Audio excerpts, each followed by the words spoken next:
함께 말씀 보겠습니다. 히브리서 11장 8절에서 10절까지 말씀 우리 한 목소리로 함께 봉독하지요. 믿음으로 아브라함은 부르심을 받았을 때에 순종하여 장래의 유업으로 받을 땅에 나아갈새 갈 바를 알지 못하고 나아갔으며 믿음으로 그가 이방의 땅에 있는 것 같이 약속의 땅에 거류하여 동일한 약속을 유업으로 함께 받은 이삭 및 야곱과 더불어 장막에 거하였으니 이는 그가 하나님이 계획하시고 지으실 터가 있는 성을 바랐음이라. 아멘. 이 말씀에 담긴 모든 성도는 믿음으로 하늘 본향을 향해 나아가는 나그네 인생을 살게 되다는 사실이 마음에 가득히 담기길 간절히 소망합니다. 우리 어린이 말씀 할게요. 자, 우리의 원래 있었던 곳은 어디였을까요? 하나님의 나라였어요. 하나님의 나라에서 하나님이 이 땅에 보내심을 받았지요. 그래서 이 속에서 믿음 있는 사람으로 살아서 그 이후에 살게 될 하나님의 나라에 대한 기대감으로 사는 그리스도인다운 삶의 모양을 갖도록 하나님께서 이 땅에서 살아가도록 하셨던 거예요. 그래서 우리 어린이들, 우리 마음속에 뭐가 담겨 있어요? 우리 어린이들 뭐가 담겨 있어요? 마음속에 하나님이 주시는 믿음이 담겨 있어요. 그 믿음은 뭘 바라보게 해요? 눈에는 보이지 않지만 반드시 존재하는 하나님의 나라를 보게 만들어줘요. 그것이 하나님께서 약속하신 땅이고 우리가 돌아가야 할 고향이기 때문에 그래요. 하나님은 그래서 믿음 있는 어린이들에게 이 땅에 있는 것에 대하여 무슨 마음을 줄까? 이 땅은 잠시 잠깐 우리가 살다가 하나님 나라를 향해 나아가는 하나의 과정이 되게끔 했으니까 이 세상에 있는 모든 것들에 대해서 마음을 두고 살라 그랬을까요? 아니면 마음을 적당하게 거리를 두고 살게 했을까요? 적당하게 거리를 두고 살게 했겠죠. 왜요? 여기가 너무 좋아. 여기서 사는 게 너무 만족스러워. 여기서 사는 게 너무 재밌어. 그러면 하나님의 나라에 가고 싶은 마음이 생길까요? 안 생길까요? 하나님 나라에 가고 싶은 마음이 생기지가 않죠. 왜? 여기가 너무 좋으니까. 그죠? 매일매일 재밌는 일이 있고 매일매일 신나는 일이 있고 매일매일이 즐거워요. 그러면 하나님, 나 여기서 조금만 더 놀다 가면 안 돼요? 꼭 하나님 나라 가야 돼요? 이렇게 말할 수 있겠죠. 마치 우리 어린이들이 놀이공원에 가거나 어떤 재밌는 곳에 가게 되면 엄마 30분만 더 놀다 가면 안 돼? 이렇게 엄마한테 아빠한테 얘기하는 것처럼 그것이 재밌으면 그 마음속에 여기서 좀 더 있다 갔으면 좋겠다 이런 생각이 많이 들어요. 그런데 하나님은 아니야. 너는 원래 하나님의 나라에 가려고 잠깐 여기 들린 거니까 그러면 때가 되면 하나님 나라에 가야지. 그 말을 듣고 네 알겠어요 이렇게 하나님 앞에 순종하는 사람이 바로 어떤 사람이에요? 바로 믿음 있는 사람인 거예요. 그래서 오늘 본문에 있는 아브라함은 어떤 사람이었냐면 아브라함은 바벨론이라고 하는 나라에 갈대아 우르라고 하는 곳에서 살았던 사람이에요. 그 갈대아 우르에서는 무슨 일을 했냐면 그 아빠 데라라고 하는 사람이 바벨론에 있는 신을 섬기는 사람이었어요. 우리는 누구를 섬겨요? 하나님을 섬겨요. 그런데 아브라함의 아빠 데라는 바벨론에 있는 신을 섬기는 사람이었어요. 그때는 아버지 직업이 곧 아들의 직업이 되고 그 아들의 직업이 그 다음 아들의 직업이 돼요. 그러면 데라가 우상을 섬기는 그런 사람이었다면 아브라함은 뭐 하는 사람이었을까요? 당연히 그 우상을 아빠처럼 똑같이 섬기는 사람이었어요. 자, 하나님이 보실 때 하나님을 믿는 사람을 구원하세요? 아니면 하나님 믿지 않는 사람도 구원하세요? 하나님을 믿는 사람만 구원해요. 그렇죠? 그런데 그 세상에는 지금 다 뭐 하는 사람들만 있는 거예요? 바벨론에서 이방 신만 믿는 사람들만 가득한 거예요. 그 중에 아브라함은 특별한 사람이어서 구원받을 수 있을 만한 자격이 있었던 사람이었을까요? 아니면 아브라함도 그들과 똑같이 하나님으로부터 구원받지 못할 사람으로 살았었을까요? 앞엔 말이에요? 뒤엔 말이에요? 뒤엔 말이에요. 아브라함도 하나님을 믿지 않는 그 갈대아 우르 사람 중에 한 사람이었단 말이에요. 그런데 하나님이 불러. 아브라함아, 아브라함아. 그럴 때 아브라함이 하나님의 음성을 듣고 그 말씀에 귀 기울이고 순종하게 돼요. 자, 모두가 죽을 수밖에 없는 그 상황 속에서 하나님을 모르고 하나님을 무시하고 살아가는 그 인생 속에서 그는 하나님의 말씀을 듣게 되었어요. 그러면 하나님이 아브라함에게 무엇을 주었다는 얘기예요? 믿음을 주었다는 얘기예요. 그래서 처음에 이렇게 말하는 거예요. 믿음으로 아브라함은, 그렇죠? 말씀을 듣는 것보다 하나님이 우선 그에게 믿음을 주었다는 거예요. 우리 어린이들에게 믿음을 하나님이 주었어요? 안 주었어요? 주었죠? 그럼 하나님이 말씀하실 때 그 말씀이 귀에 들리겠어요? 안 들리겠어요? 들리죠. 그렇죠? 들려야 되는 거예요. 안 들리면 믿음이 없는 사람인가?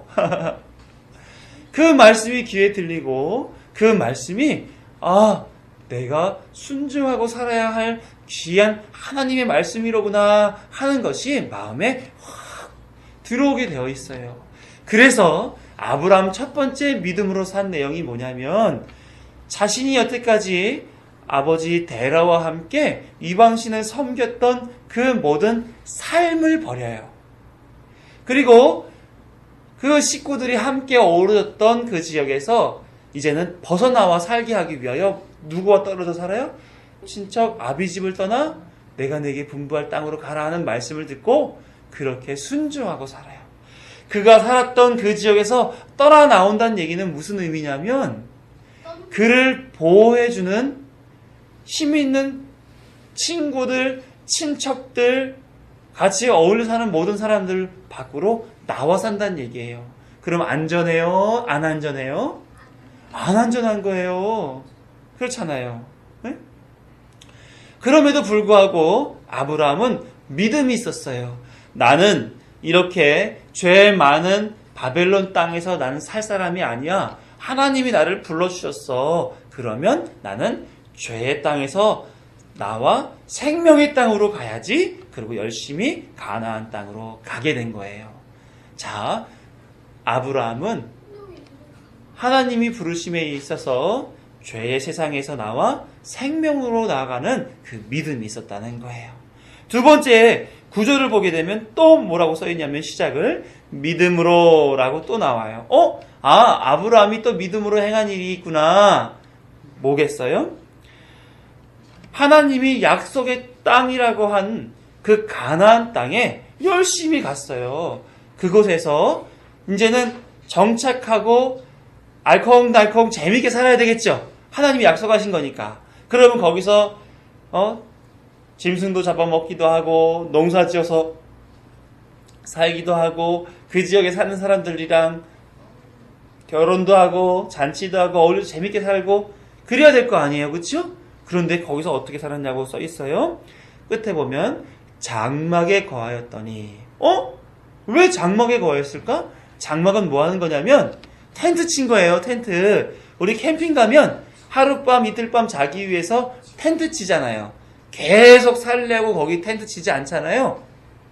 그런 것처럼 장막은 잠시 거기 머물렀다가 다시 옮겨갈 생각을 가지고 치는 게 장막이에요. 이상하다. 왜? 아브라함은 믿음으로 내가 이 가나안 땅에서 사는 것이 내 삶의 전부가 아니라는 것을 알았다는 거예요. 그럼 그가 알고 있었던 것이 뭐예요? 10절을 보게 되면 하나님이 계획하시고 지으실 터가 있는 성이 있다는 것을 알았다는 거예요. 아브라함은 비록 눈에 보이는 가나안 땅을 향해서 약속받아 가기는 했지만 그곳이 내가 있어야 할 전부가 아니라 하나님이 어딘가 그 가나안 땅이라고 하는 그곳을 설명해 주기 위해서 했던 그 가나안 땅이 아닌 실제 있는 하나님의 나라, 그 가나안 땅을 마음에 두고 생각하게 되었다는 거예요. 무엇 때문에? 무엇으로? 믿음으로. 그러니까 하나님의 나라가 내가 있어야 할 곳이니까 여기는 난 여기서 오래 살 사람 아니야. 잠깐 있으면 되지 하고 뭘 쳤어요? 장막을 치고 살게 된 거예요. 믿음으로 행한 아브라함의 두 번째 행동은 뭐냐면 하나님의 나라가 있음을 믿고 이 땅에 정착하여 살려고 힘쓰지 않았다는 거예요. 자, 아브라함이 믿음으로 했던 모든 내용들을 이렇게 봤을 때 아브라함에게 믿음이 있어서 그는 자기가 살아왔던 이 세상에 대하여 죄의 세상에 마음을 두지 아니하고 그곳에서 탈출하여 나오는 삶을 살았어요. 또 한 가지, 나왔지만 이 세상에 마음 둘 곳 없다는 것을 알고 하나님 나라를 향해서, 본향을 향해서 믿음으로 살아가려고 애를 썼다는 거예요. 다른 사람들은 다 자기 집 짓고 사는데 장막에서 살아요. 장막에는 화장실이 따로 있는 게 아니에요. 또 장막에 사는 사람들은 세수할 때 개울가에 가서 씻어야 돼요. 또 농사 지을 수가 있나, 아니면 사냥을 할 수가 있나, 떠돌이 생활을 하니까 이런 것들이 잘 이루어지지가 않아요. 그럼 쉬울까요? 어려울까요? 삶이? 어려워요. 힘겨워요. 그런데 그 안에 믿음이 있음으로 말미암아 본향을 향해서 어려운 그 모든 삶을 오래오래 참으면서 그 길을 향해, 그 삶을 향해 걸어 나아갔다는 거예요. 우리 어린이들 다시 한번 생각해 보세요. 이 땅에 살아가는 것은 하나님의 나라 처음에 있었던 그곳으로 다시 하나님 불러가시기 위하여 잠깐 살게 하는 나그네와 같은 곳이에요. 그러니까 우리 어린이들 마음속에 그래, 이 땅에서 최선을 다해서 살긴 살지만 나는 하나님의 나라가 원래 고향이야. 결국 이 땅의 모든 것, 여기에 미련두지 않을 거야. 여기 아까워 생각하지 않을 거야. 여기가 재밌다고 하고 즐겁다고 하고 너무 행복했다 할지라도 나는 하나님의 나라 거기랑 비교하지 않을 거야. 나는 무조건 하나님의 나라를 소망하며 살 거야. 이게 우리 어린이들 마음속에 있어야 될 거라 생각이 들어요. 우리 어린이들 성경에는 이렇게 기록되어 있어요. 우리의 일생이 일은 70이요 강건하면 80이라고 되어 있어요. 요즘은 100세도 산다 그러고 어떤 과학자는 120세까지 살 수 있다고 얘기해요. 그러면 영원한 거예요? 아니면 그만큼 사는 거예요? 그만큼 사는 거예요. 그 이후에 세상이 있을까요? 없을까요? 하나님의 나라에서 이루어지겠죠. 그렇죠? 그러면 잠깐 그 세월 동안 사는 것에 목숨 다하지 말고 영원히 사는 하나님의 나라에 마음과 뜻과 목숨을 다 맡기고 살아가는 것이 너무나 당연한 일이 될 거라고 생각이 들어요. 우리 어린이들 목사님하고 약속 같이 합시다. 이 땅에 마음 두지 말고 하나님 나라만 기대하며 살 거예요. 약속해 주세요. 자, 엄마랑 약속하세요. 서로 약속하세요. 자, 어른 말씀 나누겠습니다. 오늘은 믿음의 사람 네 번째 아브라함에 대한 이야기예요. 저희 어렸을 때 아브라함을 믿음의 조상이라는 그 소개로 많이 들어왔어요. 그렇죠? 이런 노래도 있잖아요. 믿음의 조상 아브라함은 7명의 아들이 있었는데요. 그렇죠? 이런 노래 많이 들어보셨죠? 그죠? 뭐 이 노래는 복음송가도 아닌 것 같고 뭐 동요도 아닌 것 같고 그렇죠? 또 아브라함의 아들이 7명이라고 하는 근거는 또 어디서 나왔는지 모르겠어요. 창세기 25장에 보게 되면 첩을 얻어요. 거기 아들이 6명이 나와요. 그러면 또 누구 있죠? 이삭과 이스마엘. 총 8명이죠. 그렇죠? 근데 어떻게 7명이라고 하는지 모르겠어요. 어쨌든지 저는 어릴 적 이 노래를 교회에서 많이 불렀던 것 같은데 분명한 거 하나 그 마음에 가지고 있는 것이 아브라함이 믿음의 조상이었구나. 이 사실을 어렸을 적부터 기억하고 있었던 것 같아요. 로마서 4장 11절을 보면 새 번역 성경으로 보겠습니다. 함께 읽어봐요. 시작. 아브라함이 할례라는 표를 받았는데 그것은 그가 할례를 받지 않은 동안에 이미 믿음으로 얻은 의로움을 확인하는 것이었습니다. 그래서 그는 할례를 받지 않고도 믿는 모든 사람의 조상이 되었으니 이것은 할례를 받지 않은 사람들도 의로움을 인정받게 하려 하신 것입니다. 할례를 받은 것이 구원을 이루는 전제가 되는 것이 아니다. 구원은 믿음으로 말미암아 이루어진다. 그런데 아브라함은 믿는 모든 사람의 조상이 되었다 하니까 믿음의 조상이 된 거 맞지요? 그죠? 자, 그가 믿음의 조상이 되었다는 것은 그를 따르는 믿음 안에 있는 사람들이 다 그와 같은 믿음이 이끄는 인생을 살 거라는 이야기예요. 요한복음 8장 39절을 보게 되면 이렇게 기록되어 있습니다. 대답하여 이르되 우리 아버지는 아브라함이라 하니 예수께서 이르시되 너희가 아브라함의 자손이면 아브라함이 행한 일들을 할 것이거늘. 그러니까 믿음으로 아브라함이 하나님의 인도를 받아 그 믿음의 삶을 살았잖아요. 그 믿음의 삶이 우리가 믿음 안에 있다고 한다면 우리도 동일하게 우리에게 이루어질 거다 하는 얘기를 하고 계신 겁니다. 아브라함이 행한 일을 우리가 할 것이라고 예수님께서 말씀하신 것을 확인할 수 있어요. 그렇다면 그가 행한 어떤 일을 우리가 할 거라는 걸까요?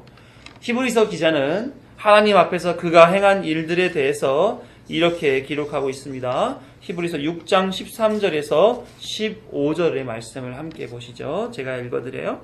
하나님이 아브라함에게 약속하실 때에 가리켜 맹세할 자가 자기보다 더 큰 이가 없으므로 자기를 가리켜 맹세하여 이르시되 내가 반드시 너에게 복주고 복주며 너를 번성하게 하고 번성하게 하리라 하셨더니 그가 이같이 오래 참아 약속을 받았느니라.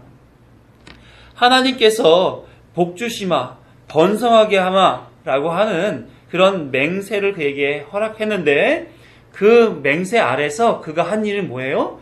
오래 참아 그 약속을 받아낸 거예요.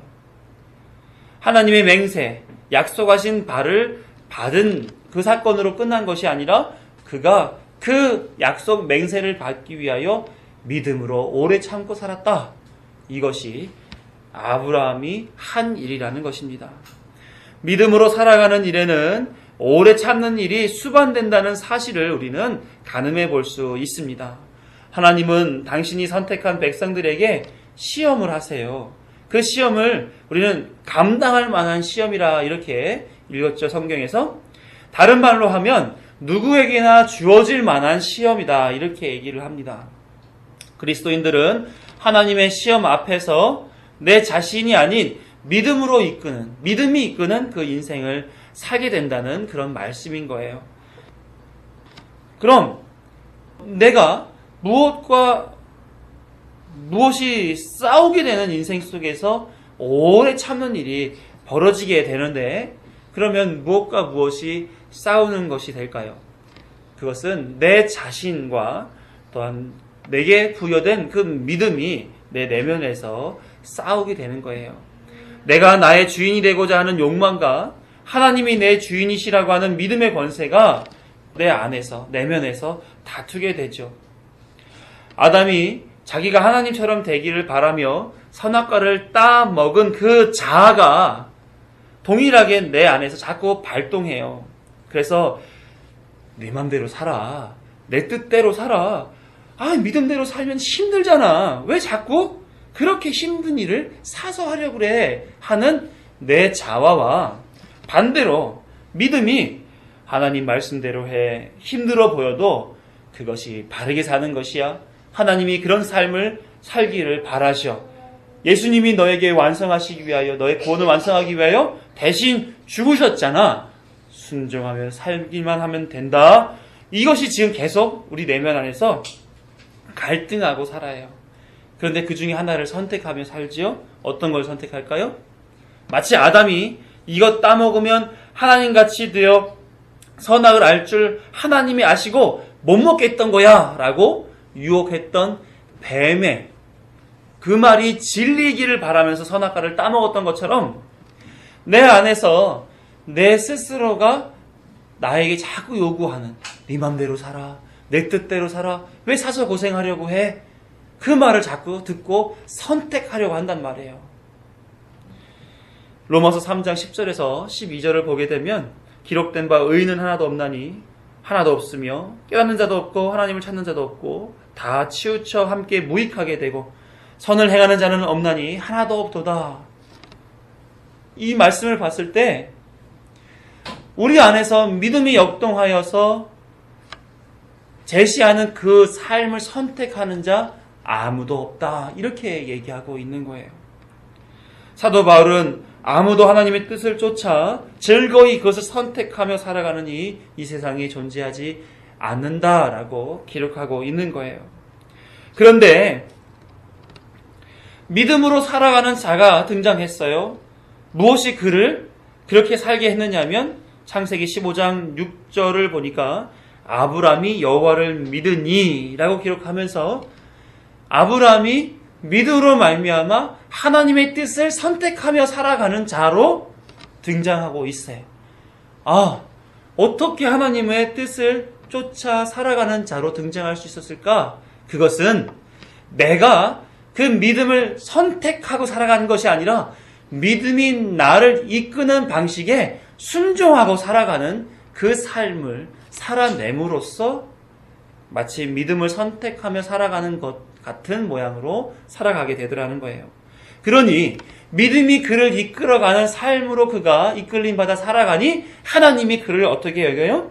여호와께서 이를 그의 의로 여겼다. 이렇게 얘기하는 거예요. 의인이 하나도 없다는 것이 성경이 말하는 사람의 정체성입니다. 그런데 이런 의롭지 않은 사람들 중에 의로운 자로 하나님이 여겨준 사람은 하나님이 주신 그 믿음에 이끌려 순종하며 살아가는 사람이라는 거예요. 누가 그렇게 살았다고 소개하고 있는 거예요? 아브라함은 하나님을 믿는 믿음으로 인해 오래 참아 하나님께 약속한 바를 받은 자라고 성경은 소개하고 있습니다. 아브라함과 동일한 믿음의 인생을 살아가는 그리스도인들에게 하나님이 반드시 시험을 주시면서 무슨 모습을 보시려고 할까요? 시험으로 고난의 인생을 살아가는 동안 믿음으로 인해 아브라함처럼 오래 참는 모습을 보시길 원하셨던 것이요. 오늘 본문에서 히브리서 기자는 그가 오래 참아 의롭다 하심을 얻게 된 그 믿음의 삶을 소개하고 있습니다. 그래서 오늘 아브라함 첫 번째 본향을 향하여 믿음으로 오래 참는 삶에 대한 이야기를 나누려고 하는 거예요. 결론부터 말씀을 드리자면 히브리서 11장 13에서 16절을 함께 보세요. 이 사람들은 다 믿음을 따라 죽었으며 약속을 받지 못하였으되 그것들을 멀리서 보고 환영하며 또 땅에서는 외국인과 나그네임을 증언하였으니 그들이 이같이 말하는 것은 자기들이 본향 찾는 자임을 나타냄이라. 그들이 나온 바 본향을 생각하였더라면 돌아갈 기회가 있었으려니와 그들이 이제는 더 나은 본향을 사모하니 곧 하늘에 있는 것이라. 이러므로 하나님이 그들의 하나님이라 일컬음 받으심을 부끄러워하지 아니하시고 그들을 위하여 한 성을 예비하셨느니라.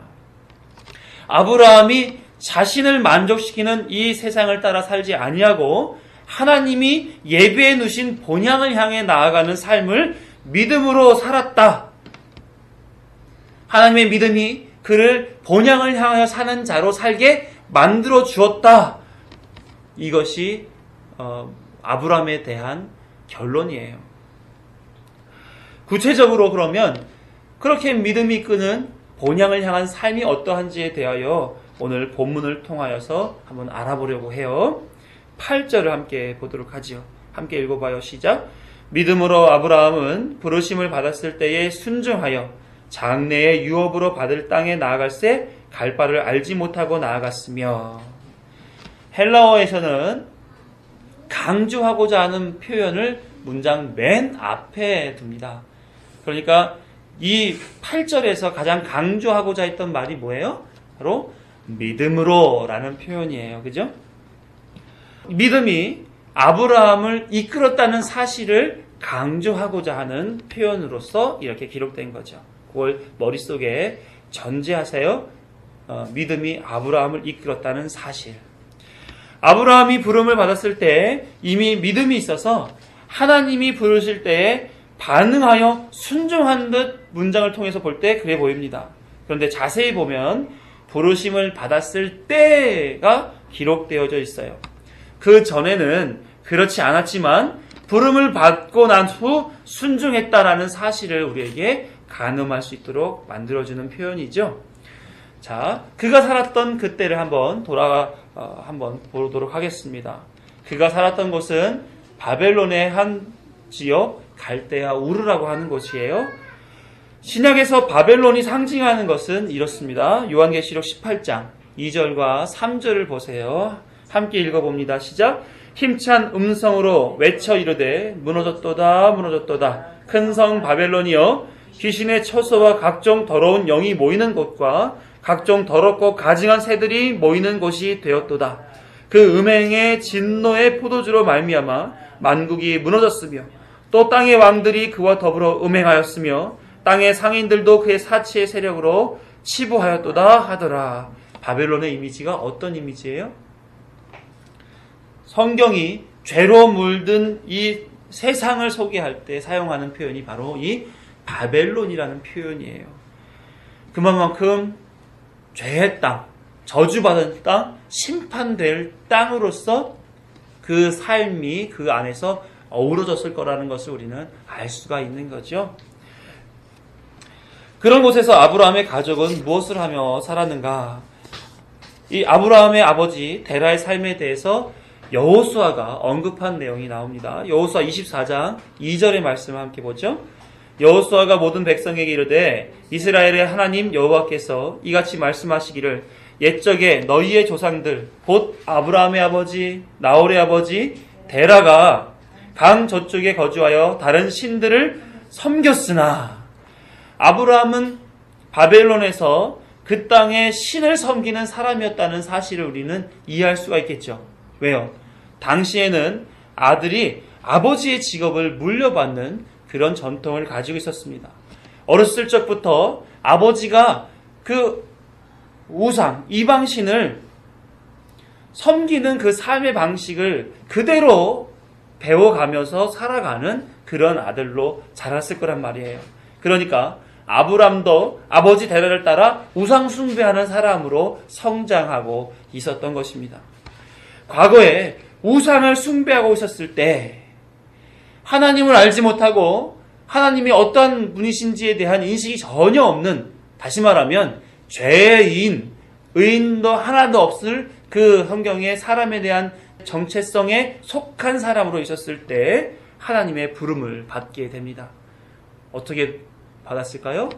오늘 본문에서 먼저 언급한 것처럼 믿음으로 아브라함은, 즉 믿음을 먼저 넣어주시고 그리고 그에게 부름을 주셨다라고 하는 거예요. 그리고 나자 이 아브라함은 믿음을 따라 순종했다라고 얘기하는 거죠. 믿음이 아브라함을 이끈 첫 번째 내용은 뭐냐면 그처럼 자신이 살았던 삶의 기반, 죄의 삶, 세상의 삶, 이것을 버렸다라는 거예요.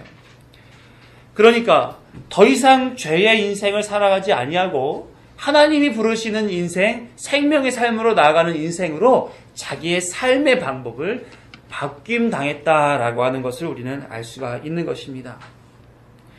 여기서 하나님의 부르심에는 사람의 어떤 행위가 원인이 되지 않는다는 것을 우리는 알 수가 있어요. 오직 하나님의 거룩한 뜻만이 원인이 된다는 사실을 우리는 알 수가 있는 겁니다. 디모데후서 1장 9절의 말씀을 함께 보시죠.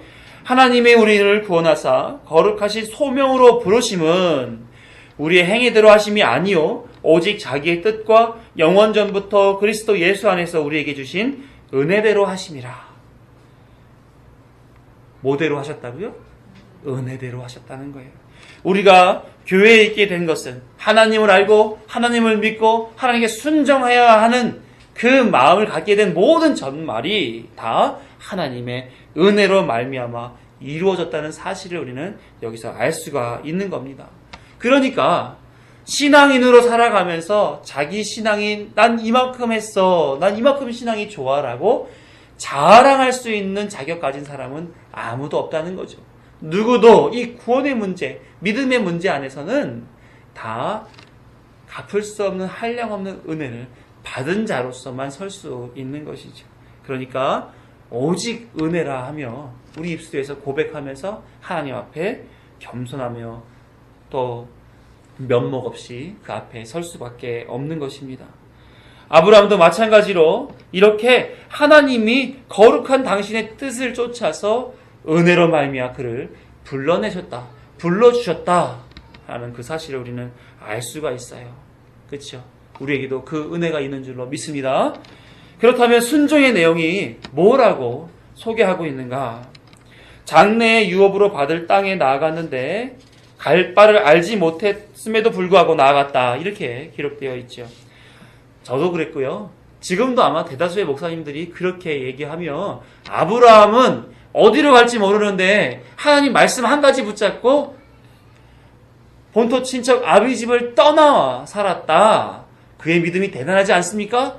이렇게 말하는 그런 목사님들이 참 많고 그걸 전부라고 여기고 알고 있었던 성도님들도 많으리라고 생각이 들어요. 그렇게만 하면 진짜 대단한 거 아닙니까? 우리가 이사를 해도 그냥 이사하지 않잖아요. 어느 지역으로 또 어떤 집으로, 예산은 얼마, 날짜는 언제, 이사업체는 누구, 이런 등등의 이사 계획을 세우게 됩니다. 뿐만 아니라 그 계획 속에서 끝나는 것이 아니라 주변 환경도 보잖아요. 우리 아이들 학교는 얼마나 떨어져 있으며, 쇼핑센터는 어디 있고, 마트는, 교통은 어떻게 편리한가, 다양한 것들을 이렇게 점검하면서 이사할 계획을 가지게 됩니다. 하나님이 믿음의 조상으로 세울 아브라함을 그렇게 죄의 땅에서 생명의 땅으로 옮길 때 계획이 없으셨겠냐는 말이에요. 하나님은 하나님의 뜻을 즉흥적으로 만드시는 분이 아니라 처음과 나중 되신 하나님이 모든 것을 다 예정해 놓으시고 그 일을 섭리로 풀어 가신단 말이에요. 그러니까 하나님께서 그에게 있어서 특별한 계획이, 특별한 작정이 안 보여졌는가? 그렇게 말할 수는 없다는 거죠. 자신이 안녕을 누리고 살았던 우르 땅을 무계획적으로 떠난다는 것은 대단한 일로 보이기에, 특히 함께 살았던 친척이라고 하는 그 씨족 사회를 말하는 건데, 그 사회를 벗어나게 되게 되면 그 다른 지역의 어떠한 그 이방인들에게 보호를 받을 수 없는 형편이 되게 돼요. 홀로 위험을 감수해 내어야 한다는 거죠. 그럼에도 불구하고 순종하여 떠나왔으니 얼마나 위대합니까?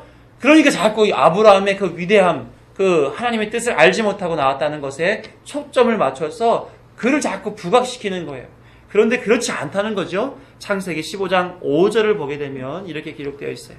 아브라함이 그의 아내 사레와 조카 롯과 하란에서 모은 모든 소유와 얻은 사람들을 이끌고 가나안 땅으로 가려고 떠나서 마침내 가나안 땅에 들어갔더라. 그는 의도적으로 어디로 가야 돼라는 것을 알고 있었다는 거예요. 거기로 갔다는 거예요. 하나님이 이미 그에게 내가 약속하마 젖과 꿀이 흐르는 가나안 땅으로 가라라는 말씀을 들어서 알았다는 겁니다. 사람들이 아브라함 우상화 작업에 돌입하면서 어떻게 그가 우리의 우상이 되는가, 믿음의 조상이라고 하는데 그럼 그 믿음을 어떻게 설명할 것인가? 말씀에 기인한 것이 아니라 자기가 생각할 때 이런 것 같아 라는 것으로 잘못 설명해 줘서 아까와 같은 그런 일들이 우리 안에 익숙한 거예요. 그런데 아브라함에게 하나님은 당신의 계획에 대하여 알려줬다는 거예요. 어떻게 해요? 믿음으로. 그러니까 그가 우리 가나안으로 갑시다 라고 식구들을 데리고 이동하여서 그곳에 도착하게 된 거죠. 사람들이 믿음이라고 여기고 인정했던 믿음으로 아무것도 모른 채 하나님의 말씀대로 고향을 떠났어가 아니라 그는 하나님으로부터 가나안 땅으로 보냄을 받았다고 기록하고 있는 것입니다.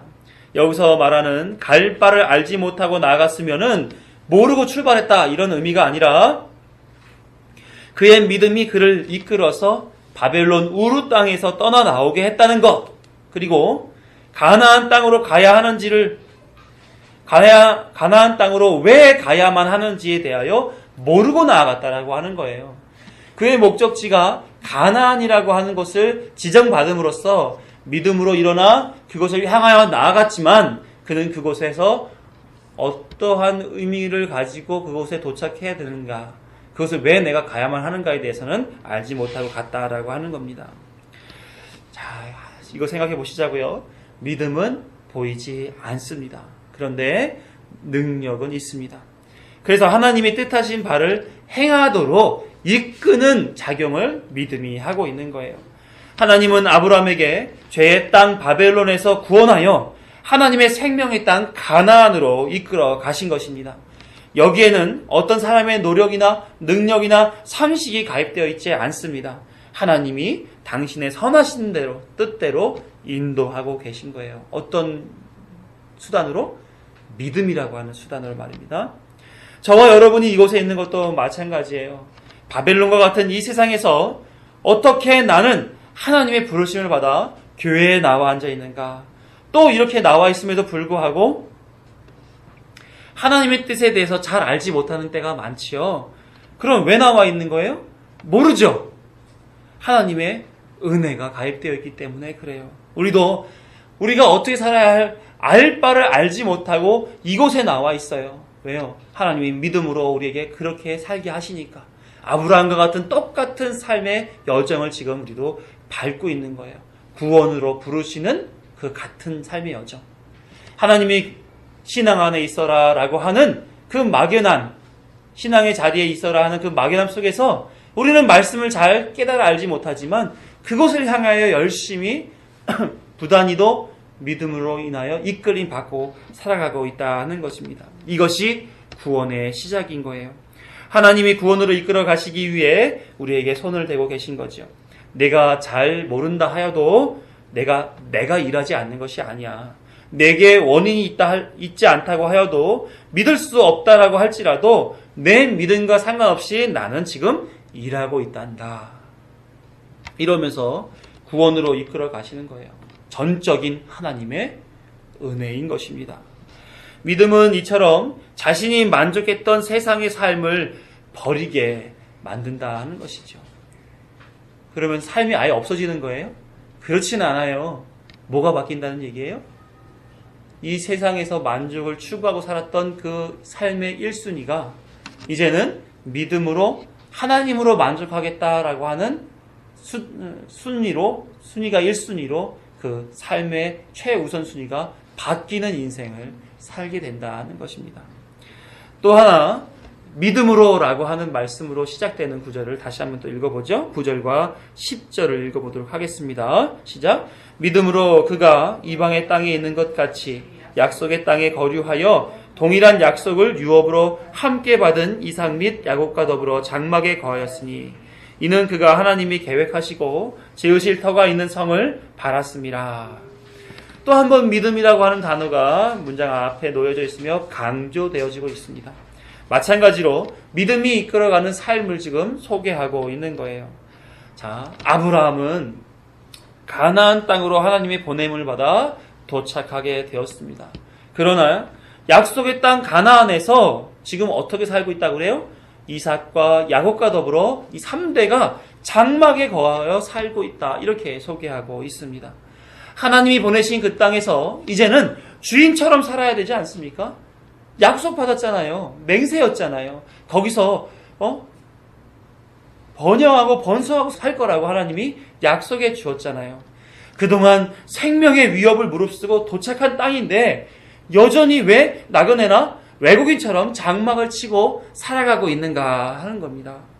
왜냐하면 그 가나안 땅이 실제 하나님이 주시고자 했던 그 땅이 아니기 때문에 그렇습니다. 가나안은 하나님이 주시고자 하는 땅을 상징해주는 그 상징으로 제시된 그런 땅이었던 것입니다. 그래서 이방의 땅에 있는 것처럼 잠시 머물듯 장막에서 살았던 거죠. 사도 바울은 당시 초등학문과 같은 거짓 철학, 유대주의, 천사 숭배의 신비주의, 금욕주의 등등의 세상의 삶의 방식대로 살아가도록 이끄는 그 사도 바울의 시대에 골로새 교인들에게 이 세상의 삶이 아닌 하늘의 삶을 바라고 살아야 한다라고 하면서 골로새서 3장 1절에서 3절에 이렇게 기록하고 있어요. 그러므로 너희가 그리스도와 함께 다시 살리심을 받았으면 위의 것을 찾으라. 거기는 그리스도께서 하나님 우편에 앉아 계시느니라. 위의 것을 생각하고 땅의 것을 생각하지 말라. 이는 너희가 죽었고 너희 생명이 그리스도와 함께 하나님 안에 감추어졌음이라. 믿음으로 살아가는 자들은 이 땅의 삶을 목적 두고 살아가지 않는다는 거예요. 이 땅에서 아무리 자신을 만족시켜주는 다양한 학문들이 즐비하다 할지라도 그 학문으로 인하여 세상 속에서 만족하는 인생으로 살아가지 않는다는 거예요. 하늘의 인생, 본향을 향해서 살아가는 그 인생에 마음과 뜻과 목숨을 다하여 맞춰 살아간다는 거죠. 아브라함은 이 사도 바울이 제시한 것과 같은 그 하나님의 뜻, 하나님의 나라에 대한 그 소망을 가지고 있었던 것입니다. 무엇으로? 믿음으로. 하늘의 본향을 향해 살아가는 자로서 우루와 같이 사람이 주인이 되는 세상에서 살아가는 것은 틀렸다, 아니다라는 것을 아브라함은 알게 되었다는 거예요. 그리고 기다리고 바라는 거예요. 뭐를요? 하나님이 계획하시고 지으신 터가 있는 성이 나에게 반드시 주어진다. 나는 저 눈에 보이는 가나안 땅이 내 최종 목적지라 여기지 아니하고 그 가나안 땅은 진짜 실제 있는 하나님의 그 나라를 상징하여 주는 것이므로 나는 그 가나안 땅의 주인처럼 살지 않을 거야. 그 가나안 땅을 지나 실제 가나안 땅 하나님의 나라를 향해서 살아가는 그런 삶의 자세를 가지고 살아갈 거야 하며 장막을 세우고 살았던 것입니다. 믿음이 아브라함을 이끈 두 번째 내용이 여기서 나오죠. 이 세상이 아니라 하나님이 예비하신 본향을 바라보게 했다 하는 것입니다. 믿음이 이끈 아브라함의 삶은 그래서 세상과 이별하고 하나님이 주실 본향을 향해 살아가는 삶이었던 것입니다. 다시 말해 세상의 방식으로 살았던 내 자아는 다 죽이고 하나님의 방식으로 사는 자로 생명 얻어 살아갔다라고 하는 거지요. 자, 여기까지 말하게 되면 아브라함의 삶이 너무나 믿음으로 쉽게 살아왔을 거라는 그런 어떤 추측이 약간 감이 돼요. 그런데 그런 삶이 쉽게 만들어지겠는가 하는 거죠. 우리가 살아가면서 나이가 들면 들수록 제일 안 되는 게 뭡니까? 내 안에 있는 습관을 바꾸는 것이 제일 안 됩니다. 왜요? 지금까지 그렇게 살아왔는데 나는 이걸로 문제라 생각하지 않아 라는 거죠. 그러니까 양말을 뒤집어 벗든지 치약을 중간에서 찍 짜든지 아니면 정리정돈이 안 되고 그냥 질비하게 늘려버리면서 살더라도 나는 괜찮으니까 내 습관 이거 안 바꿔도 돼. 사람은 정말로 안 바뀝니다. 특히 말투라든지 또 아니면은 어떤 삶의 기준 이런 것들을 가지고 살아가는 것들이 자기가 만족스러우면 아무 문제 없는 것처럼 결코 바꾸려 들지 않는다는 거예요. 그런데 아브라함은 그 삶으로 자신을 바꿔갔다는 얘기죠. 자신을 바꿔갔다는 거예요. 내면에서 내가 주인이야 하는 자아와 하나님이 주인이야 라는 믿음의 그 대립 속에서 아브라함은 뭐 한 거예요? 자기를 부인하고 믿음을 쫓아 살아왔다라는 것이죠. 그렇게 살게 하기 위해서 순간 바뀌어지지 않는 그 자아의 변화를 위해서 하나님은 끊임없이 그에게 시험을 경험하게 합니다. 그 시험 앞에서 아브라함은 어떠한 모습을 보였어요? 자기 목숨 살아보겠다고 2번에 걸쳐 아내를 누이라고 속인 적도 있습니다. 반면에 롯을 구하기 위해서 가설 318명을 데리고 오성 연합군에 맞서 싸우기도 했어요.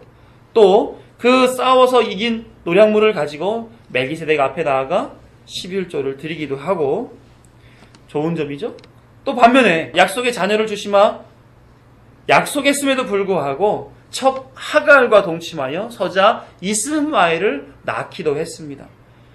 그리고 나서는 100세에 얻은 아들 이삭을 제물로 바치기 직전까지 나아가는 믿음의 일도 했습니다. 어때요? 그의 삶이 보면 굴곡 있잖아요.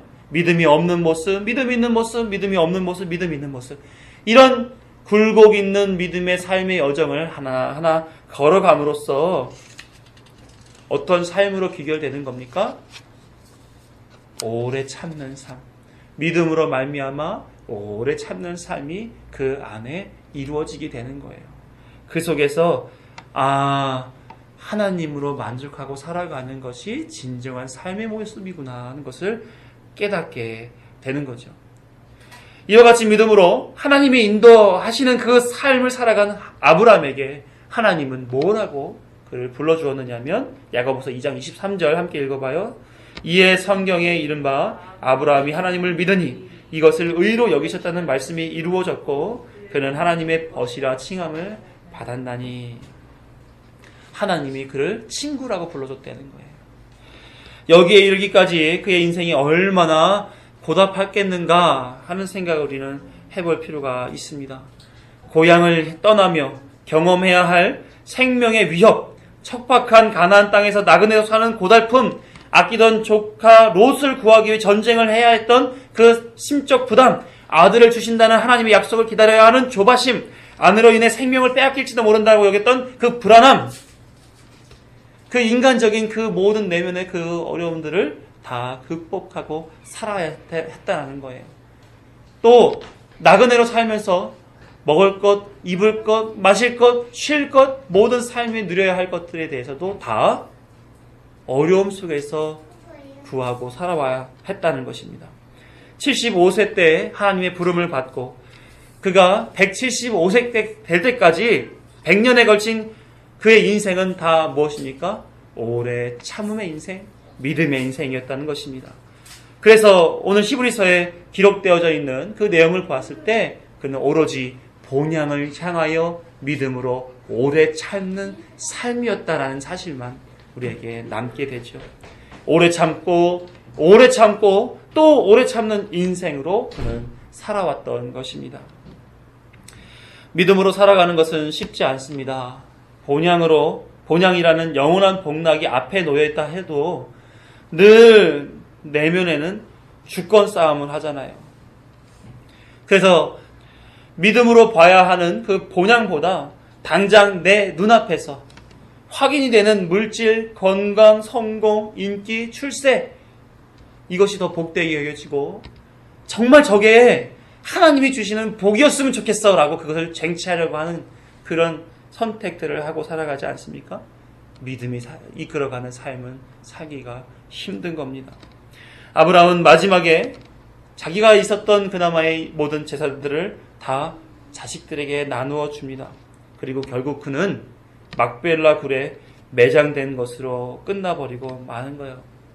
그가 결국은 인생 살고 마지막엔 2평 남짓, 3평 남짓, 막벨라 굴, 자기 묘지 그 안에 놓여지는 것이 결국의 끝입니다. 이 세상에서요. 인생들의 자연스러운 현상들을 바라보면서 우리는 뭘 생각할 수 있어요? 이 땅은 영원하지 않아. 이 땅은 또 온전하지 못해. 이 땅에 마음을 두는 것은 참으로 어리석은 거야. 이게 우리 안에 남게 되죠. 하지만 예수님이 거지 나사로와 부자의 비유에서 음부에 있는 부자가 누구를 보았다고 기록되어 있어요? 예수님이 하신 그 이 비유에서 음부에 있는 부자가 누구를 보았다고 기록되어 있냐면 아브라함과 그의 품에 안겨있는 나사로를 보았다 이렇게 기록되어 있습니다. 그곳이 어디라고요?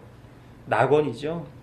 또한 부자는 아브라함을 아버지라 부르며 간구하죠. 아버지 아브라함이여 나사로의 손가락에 물을 적셔 입술을 서늘하게 해주옵소서. 아버지여 나사로를 보내어 내 형제들을 전도하게 해주옵소서.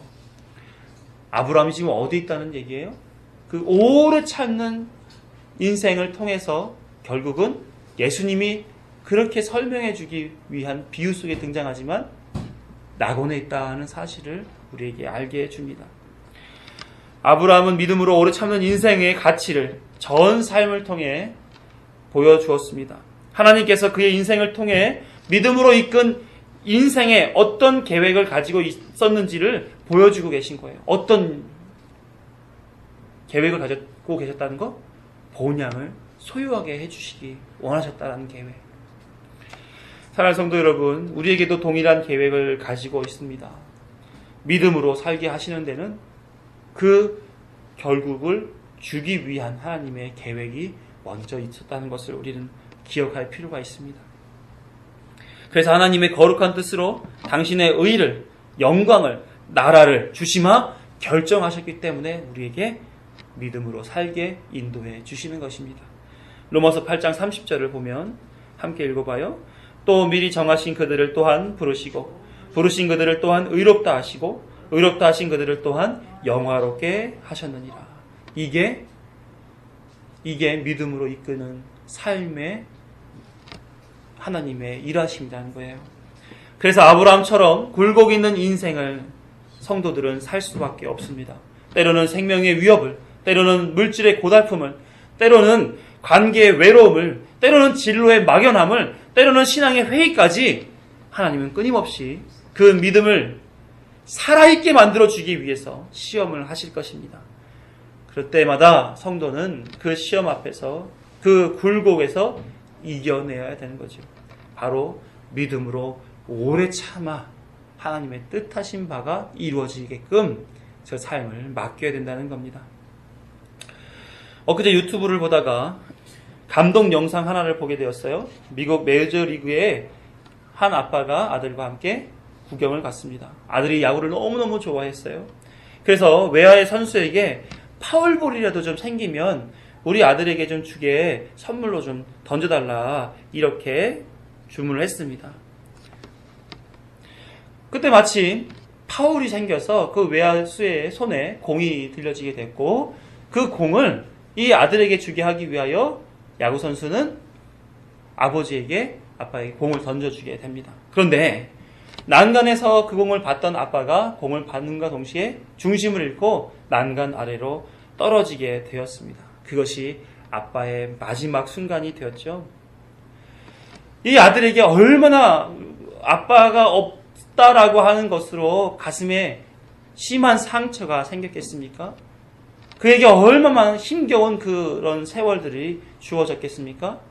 8개월이 지난 후에 그 사실을 알게 된 야구 구단은 그 아들과 엄마를 불러서 그들이 경기하는 그 게임의 시구자로서 불러서 아들을 던지게끔 했습니다. 그때 포수는 그 외야수가 됐었고요. 그러면서 시구하기 전에 소개를 하는 거죠. 아빠가 이렇게 자녀를 사랑하여서 이런 행동을 하다가 안타깝게도 목숨을 잃었지만 우리가 격려하여 그 아이가 아빠 없는 서름을 이겨내게끔 합시다. 그만큼 격려하여서 이 아이가 아빠는 없이 살아야 되지만 훌륭한 사람으로 자라날 수 있도록 우리가 격려해 줍시다. 곳곳에서 박수갈채가 나오고 눈물을 훔치는 사람이 나오고 그 아이는 시구하고 다시금 그 외야수와 포옹을 하고 그 공을 또 선물로 받고 그런 일들이 벌어졌습니다. 사람의 눈으로 봤을 때 흐뭇한 이야기입니다. 그 구단이 그 아이 하나를 위해서 여러 가지로 배려한 거잖아요. 세상의 방식으로 의도도 좋고 내용도 아주 좋았고 관중들의 반응도 좋고 또 유튜브를 클릭하여서 그것을 감동으로 받아들였던 사람들도 여럿 있었던 것을 보면서 참 세상적 방식으로는 잘 한 일이구나. 그런데 한번 조금 더 깊이 생각해 보면 세상의 방식으로 사람을 위로하는 것에선 달라지는 것이 별로 없다는 거예요. 결국 이 아이의 아빠는 영영 돌아오지 못할 길에 서 있는 자요. 이 아들은 아빠 없는 인생을 끊임없이 살아가야 됩니다.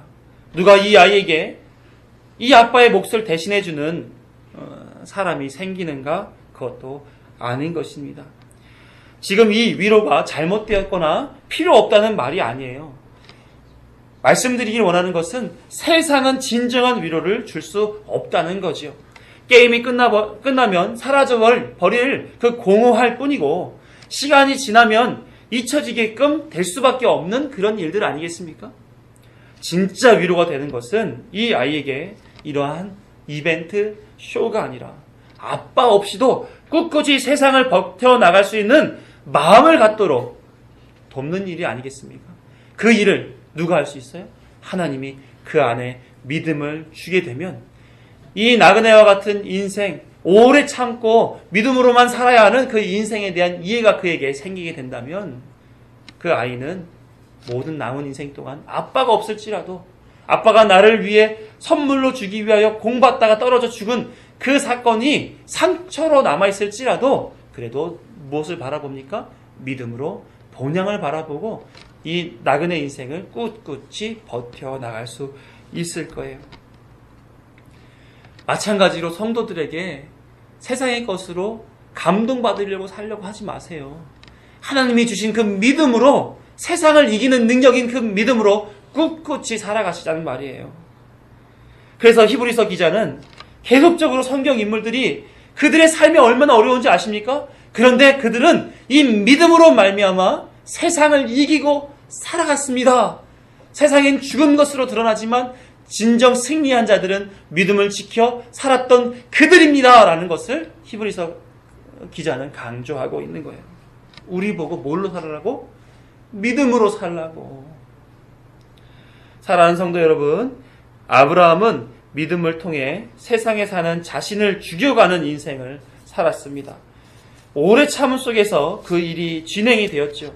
이것이 믿음의 사람이 사는 삶이라고 히브리서 기자는 소개했던 것입니다. 하나님의 작정은 결코 변하거나 없어지지 않습니다. 그저 조용히 진행될 뿐이에요. 그 작정이 저와 여러분을 아브라함처럼 살도록 이끄신다면, 아니 반드시 이끄실 거예요. 왜? 하나님 우리를 선택하셨으니까. 그럼 우리는 어떤 삶을 살게 될까요? 그리고 더 나아가서는 어떠한 삶의 결과가 주어지게 될까요? 아브라함이 우리의 삶을 먼저 어떻게 될지를 보여준 것 아니겠습니까? 우리는 대비할 수 있어요. 하나님 우리에게 이런 시련을 주셨을 때 우리는 어떻게 살아야 되는지, 그리고 그렇게 살아가는 그 오래 참음의 인생이 결국은 어떠한 결과를 주는지 우리는 말씀을 통해서 알 수 있는 것입니다. 그러나 그렇게 살아가서 얻은 결과는 이 땅에 살아가는 어떠한 가장 좋은 가치보다도 비교할 수 없는 그런 놀라운 가치라는 것을 우리는 믿음의 선배들이 살았던 그 모습을 보면서, 또한 예수 그리스도가 소개해 준 것으로, 성경이 증명해 주는 것으로 우리는 알고 살아갈 수 있습니다. 그렇게 사시자고요. 믿음으로, 또한 오래 참음으로 본향을 향해서 그러시자고요. 네, 기도하겠습니다.